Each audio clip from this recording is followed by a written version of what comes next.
Hello, this is PG. Welcome back to the channel. Today I'm reviewing All Star Soccer. The game was originally released in 1997 for the PlayStation. All Star Soccer is an arcade football game developed by Eidos Interactive. Okay, gameplay. Well, being an arcade game, it's more chaos than precise measured play. The action unfolds at a pretty fair pace, and in the early games you will struggle to even figure out the controls, and a training mode here would really have helped, but hey, what can you do?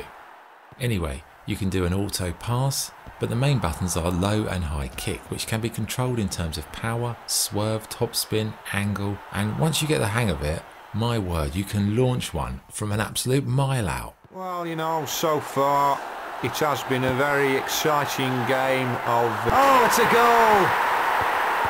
1-0. Well, I always maintain that two-footed players are the most effective. It's a goal. 1-1. You also have got skills at your disposal like the Cruyff turn if you want to evade aggressive defenders, and you can even do an Eric Cantona inspired kung fu kick if you need to send a message. Now, despite the layout of the controls and they're being pretty awful, once you get the hang of it, I'd say the game is really good fun. Like I said, it's chaotic, akin to something like Virtua Striker meets Sensible Soccer, but it does result in some wonderful moments that capture the glory of proper football. Inside the shirts as well, you know, shirts on their own are no good in the box. You know, even the Newcastle number 9 shirt, that's a very, very special.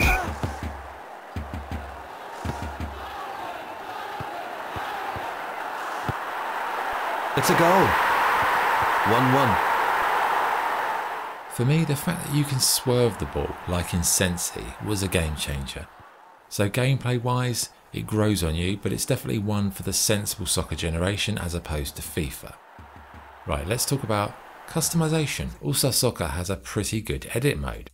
You've got, I think, 8 or 10 slots to create unique teams from scratch.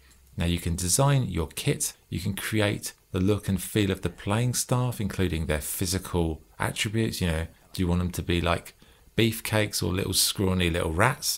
You get stars to allocate to their abilities, akin to something like Speedball 2, and you can even give them some nice coloured boots. I think this might have been one of the first games with coloured boots.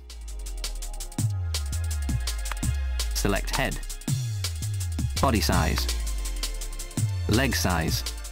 It's one of the better examples of an edit mode outside of Pro Evo, and it's just a shame that you can't edit every team in the game though. Now, game modes, what have we got? We've got an exhibition, we've got a cup, we've got a league, we've got custom versions of those as well. There's different weather conditions. You've got some really nice old school stadiums like the old Bayern Munich one, and the fun commentary is good as well, but more on that in a moment.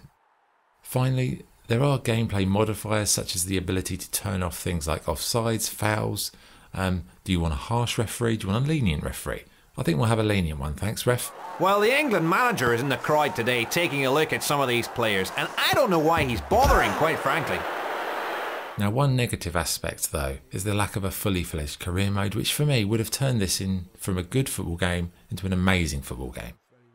Visually, the game goes for like a comedy caricature style, and it mimics people like Des Lynam or Jimmy Hill. The in-game visuals are decent, they're bright, bold, nice details, definitely fun to look at. In terms of camera angles, you've got to choose a variety, so you can go for like side-on, long distance, isometric, and that's my favourite, isometric, and you can also adjust height as well.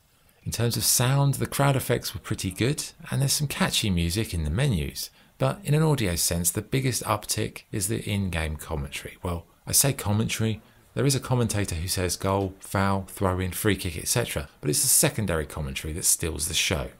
This is all done by British impersonator Alistair McGowan. He impersonates a variety of football-related characters from Alan Hansen, John Motson, Chris Waddle, and many more. Well, there's a real cup tie atmosphere here today. But sadly, it's the atmosphere of a Coca-Cola Cup first round tie though.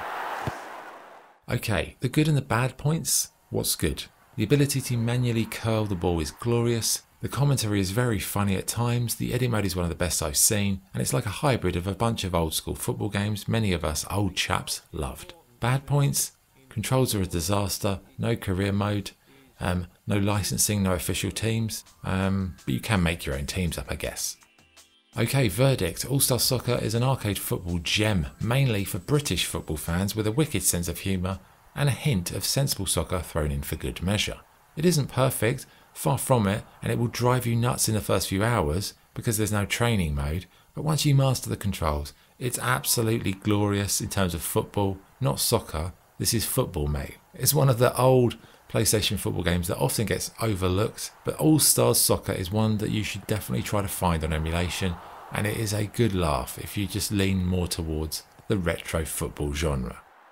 Scoring All Star Soccer, 8 out of 10, one of my personal faves. That's the review. Thank you for watching. This is PG, signing off. Cheers.